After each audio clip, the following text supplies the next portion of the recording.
नमस्कार दोस्तों, एक बार फिर से आप सभी का बहुत-बहुत स्वागत है। इस वीडियो सेशन में मैं बाल मनोविज्ञान का मॉक टेस्ट का ये तीसरा लेक्चर आपके सामने उपस्थित हुआ हूँ। आप सभी यूपीटीटी और सीटीटी प्रिपरेशन को कंटिन्यू कर रहे होंगे। उसी की जो कड़ी का ये अगला वीडियो है जिसमें मैं आपको मॉक टेस्ट करा रहा हूँ। तो चलिए शुरू करते हैं। इसमें पहला क्वेश्चन हमेशा की तरह कुछ आसान कुछ कठिन प्रश्नों का कलेक्शन होगा। तो आप इसको करिए और अपनी प्रिपरेशन को आंकिए कि कितना आपने अब तक इसमें तैयार किया है। बालक के व्यवहार में अस्थायी परिवर्तन को क्या कहा जाता है? जो बालक है उसके व्यवहार में जो परमानेंट जो एक परिवर्तन होता है, अस्थायी परिवर्तन, उसको क्या कहते हैं? उसको विकास कहते हैं, अधिगम कहते हैं, परिपक्वता कहते हैं, अनुभव कहते हैं। तो कभी-कभी इसमें कन्फ्यूज़न होती है लोगों को और वो विकास और अधिगम में कन्फ्यूज़ होते हैं। तो आपको कन्फ्यूज़ नहीं होना है। इसका सही आंसर क्या है? सही आंसर इसका है अधिगम।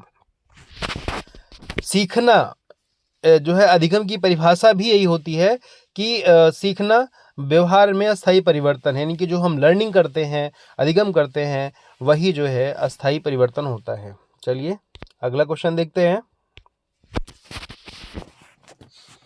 विकास की प्रक्रिया होती है, विकास की प्रक्रिया कैसे होती है? अचानक होती है कि क्रमिक होती है या अस्थायी होती है, कैसी होती है? तो विकास की प्रक्रिया आपको पता होना चाहिए, बहुत ही आसान है ये, गलत नहीं होना चाहिए आपका। क्रमिक होती है, धीरे धीरे होती है और ये चक्राकार प्रगति के सिद्धांत से भी आपने इसको समझा होगा कि विकास धीमा होता है फिर तेज होता है, धीमा होता है फिर तेज होता है, मतलब कि स्ट्रेट नहीं होता है, वो फ्लैक्चुएटिंग सिचुएशन में कंटिन्यू होता रहता है।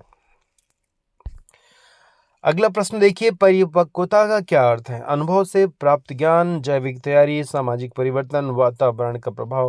कभी कभी ये एक आसान से प्रश्न है लेकिन इनमें अक्सर हम कंफ्यूज हो जाते हैं, गलत ऑप्शन का चुनाव करते हैं, तो मुझे उम्मीद है गलत नहीं करेंगे। सही उत्तर है जैविक तैयारी। परिपक्वता का अर्थ है जैविक तैयारी। परिपक्वता मैच्योरिटी जिसको कहते हैं, व्यक्ति की शारीरिक और मानसिक तैयारी को दर्शाती है कि आप शारीरिक रूप से और मानसिक रूप से कितना प्रिपेयर्ड हैं। उस प्रिपेयर्डनेस को ही हम मैच्योरिटी कहते हैं। अधिगम में सबसे महत्वपूर्ण भूमिका किसकी होती है? लर्निंग यानी अधिगम में सबसे ज़्यादा इंपॉर्टेंट रोल कौन प्ले करता है? शिक्षक, बालक की रुचि, विद्यालय, माता पिता। ये भी आपको कंफ्यूज कर सकता है और अगर थोड़ा सा अलर्ट रह के आप नहीं लगाएंगे तो गलत हो जाएगा। चलिए तो देखिए सही उत्तर क्या है? सही उत्तर है बालक की रुचि। सबसे महत्वपूर्ण यही है कि बालक की रुचि है कि नहीं है, क्योंकि कहा गया है कि बिना रुचि के, बिना इंटरेस्ट के आप किसी को ज़बरदस्ती सिखा नहीं सकते हैं। एक दो बार मैंने कोट भी किया था ये स्टेटमेंट। मनोवैज्ञानिकों ने कहा कि किसी घोड़े को आप ज़बरदस्ती करके तालाब तक तो ले जा सकते हैं, लेकिन ज़बरदस्ती करके उसे आप पानी नहीं पिला सकते हैं। यानी कि जब तक उसकी रुचि, उसके अंदर इच्छा नहीं होगी, तब तक वो नहीं पिएगा। वही चीज़ अप्लाई होती है स्टूडेंट पे, छात्रों पे, सीखने वाले पे, कि अगर वो सीखने के लिए तत्पर नहीं है, तैयार नहीं है, तो उसे आप सिखा नहीं सकते, उसकी रुचि होना ज़रूरी है। अगला है, लर्निंग बाय डूइंग का सिद्धांत किसने दिया? बहुत महत्वपूर्ण है, इसको वेरी वेरी इंपॉर्टेंट की कैटेगरी में आप रखिए। लर्निंग बाय डूइंग का ये जो थियरी है किसने दिया है? आप लगाइए उत्तर।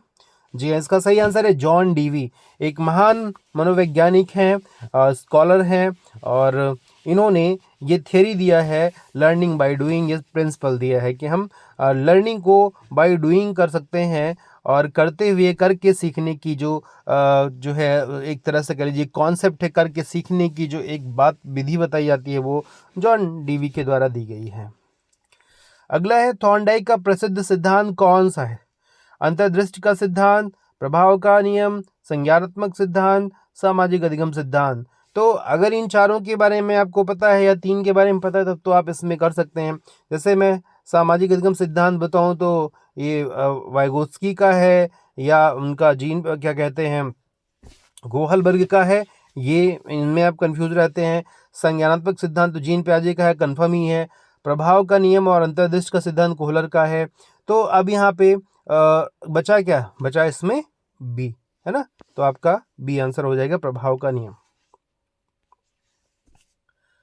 अंतर्दृष्टि अधिगम किसने प्रतिपादित किया? अभी थोड़ी देर मैंने बताया कि अंतर्दृष्टि के सिद्धांत को हम सूझ का सिद्धांत भी कहते हैं, इनसाइट थियरी भी कहते हैं।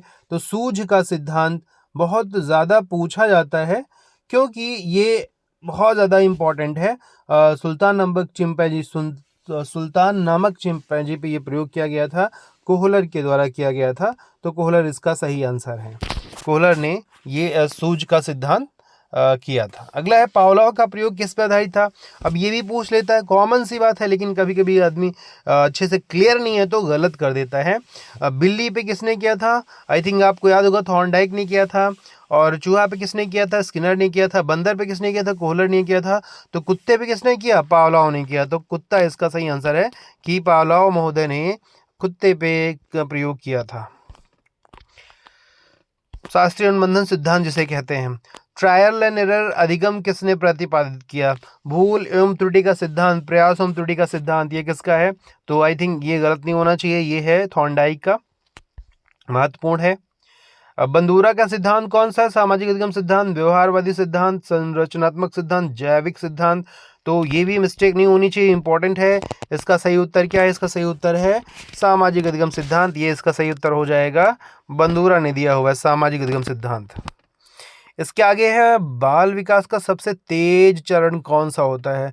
फास्टेस्ट जो आपका कह लीजिए स्टेप है, सबसे तेज चरण है, वो बाल विकास का कौन सा है? किशोरावस्था, शैशवावस्था, वयस्क या वृद्धावस्था। तो आई थिंक शैशवावस्था आपको पहले से पता होगा, जितना तीव्र गति से विकास शैशवावस्था में होता है इतना तीव्र और कहीं होता नहीं है। नेक्स्ट है, विकास का सिद्धांत किसने दिया है? विकास का सिद्धांत किसने दिया? पियाजे, एरिक्सन, गार्डनर, थॉर्नडाइक।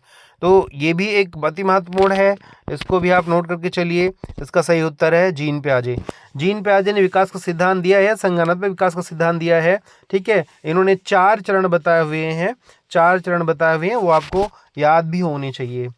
एरिक्सन ने किस प्रकार का विकास बताया है? एरिक्सन ने किस विकास की यहाँ पे चर्चा किया हुआ है, आपको बताना है। तो एरिक्सन महोदय ने सामाजिक मानसिक विकास की जो है चर्चा एरिक्सन ने किया है।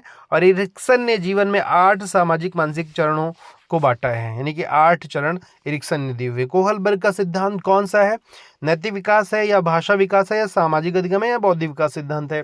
तो ये भी महत्वपूर्ण है, लेकिन गलत नहीं करना है आपको। तो मुझे उम्मीद है आपने गलत नहीं किया होगा। इसका सही उत्तर है नैतिक विकास का सिद्धांत। और सामाजिक विकास का सिद्धांत वाइगोत्स्की का है, नैतिक विकास का सिद्धांत कोहलबर्ग का। तो इसमें अक्सर आप कंफ्यूज होते हैं और लोग कंफ्यूज होते हैं, तो ये आपको याद रखना है कि नैतिक वाला जो है वो कोहलबर्ग का है, और एक होता है सामाजिक अधिगम सिद्धांत या सामाजिक विकास सिद्धांत, वो वाइगोत्स्की का है। तो ये ज़रूर याद रखिए, इसमें अक्सर कन्फ्यूज़न हो जाया करती है। पियाजे के अनुसार पहला विकास का चरण कौन सा है? कॉन्क्रीट ऑपरेशनल है, फॉर्मल ऑपरेशनल है, सेंसरी मोटर है, या प्री ऑपरेशनल है। तो ये इंग्लिश में दे दिया है, तो कई बार इंग्लिश भी पूछ लेता है, तो इसलिए आपको इंग्लिश वाला भी पता होना चाहिए। और आप अगर हिंदी वाला पढ़े हैं तो हिंदी वाला भी पता होना चाहिए, दोनों पता होना चाहिए। तो सेंसरी मोटर ये होता है संवेदी अंगों से संबंधित है, संवेगात्मक चरण कह सकते हैं, जिसमें सारा जो है कार्य बच्चा अपने संवेदी अंगों के माध्यम से करता है। तो इसका उत्तर सेंसरी मोटर है। अगला है, अधिगम को प्रभावित करने वाला प्रमुख आंतरिक कारक कौन सा है? इंटरनल फैक्टर कौन सा है जो अधिगम को प्रभावित करता है? वातावरण है, प्रेरणा है, शिक्षक है, पाठ्यक्रम है। तो इसको भी थोड़ा सा अलर्ट होकर लगाइएगा, हो सकता है आप इसको जल्दबाजी में गलत कर दें। तो इसका सही आंसर क्या है? प्रेरणा, जो इंटरनली जा करके हमारे अधिगम को इफेक्ट डालती है, उसको प्रभावित करती है, वो मोटिवेशन होती है। शिक्षक को सबसे पहले क्या समझना चाहिए? विषय समझना चाहिए, बालक की आवश्यकता समझना चाहिए, परीक्षा का पैटर्न समझना चाहिए, विद्यालय की भौतिक अवस्था को देखना चाहिए। तो कॉमन सी बात है, बालक की आवश्यकता के अनुसार ही हमें शिक्षण करना होता है। और बालक अगर बहुत ज़्यादा जो है क्या कहते हैं एडवांस लेवल का है, तो हमें उसके हिसाब से तैयार होकर आना होता है। और बहुत एवरेज दर्जे का है, तो फिर उस हिसाब से हमें क्लास को कंटिन्यू करना होता है। विकास किन पहलुओं में होता है? शारीरिक, मानसिक, सामाजिक, उपरोक्त सभी। तो इसमें कोई डाउट ही नहीं, उपरोक्त सभी होगा। ही बहुत हलवा क्वेश्चन था। चाइल्ड सेंटर्ड एजुकेशन का उद्देश्य क्या होता है? चाइल्ड सेंटर्ड एजुकेशन, बाल केंद्रित शिक्षा का उद्देश्य क्या है? बाल केंद्रित शिक्षा का उद्देश्य क्या है? परीक्षा केंद्रित, शिक्षक केंद्रित, बालक की रुचि के अनुसार पुस्तक केंद्रित। तो जाहिर सी बात है, अगर चाइल्ड सेंटर्ड होगा, बालक को केंद्र में रख के किया जाएगा, तो इसका सही ऑप्शन क्या होगा? सही ऑप्शन सी हो जाएगा कि बालक की रुचि के अनुसार हमें शिक्षा देना है। नेक्स्ट है, सीखने की अस्थायी इकाई क्या है? सीखने का जो परमानेंट यूनिट है उसको हम क्या बोलते हैं? क्रिया, व्यवहार, ज्ञान, अनुभव। तो यहाँ भी जल्दबाजी में गलती हो सकती है, आराम से सोचिए, सही लगाइए। जी हाँ, बिल्कुल सही है, अनुभव अस्थाई इकाई, क्योंकि अल्टीमेटली जो चीज़ें हमारे माइंड में परमानेंट एस्टेब्लिश हो जाती हैं वो अनुभव के बेसिस पे ही होती हैं। वो अनुभव ही होता है जो हमारे माइंड में परमानेंट बैठ जाता है, अस्थाई हो जाता है। बालक का प्रथम शिक्षक कौन होता है? ये बहुत हलवा क्वेश्चन आता है, इसको यहाँ मिस्टेकली डाल दिया गया। विकास की गति कैसी होती है? एक समान होती है, असमान होती है, एक समान दर से होती है, कभी नहीं बदलती है। तो आप जानते हैं विकास की गति कैसी होती है? असमान होती है। पहले धीमा, फिर तेज, फिर धीमा, फिर तेज, एक समान नहीं होती, असमान होती है। बाल मनोवैज्ञानिक का मुख्य उद्देश्य क्या है? बाल मनोवैज्ञानिक जो होते हैं उनका मुख्य उद्देश्य क्या होता है?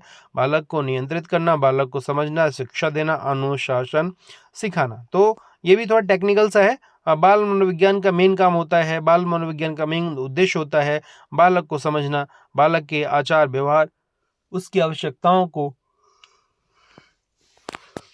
समझे बगैर आप उसको नहीं फीड कर सकते, उसको अच्छी शिक्षा नहीं दे सकते हैं।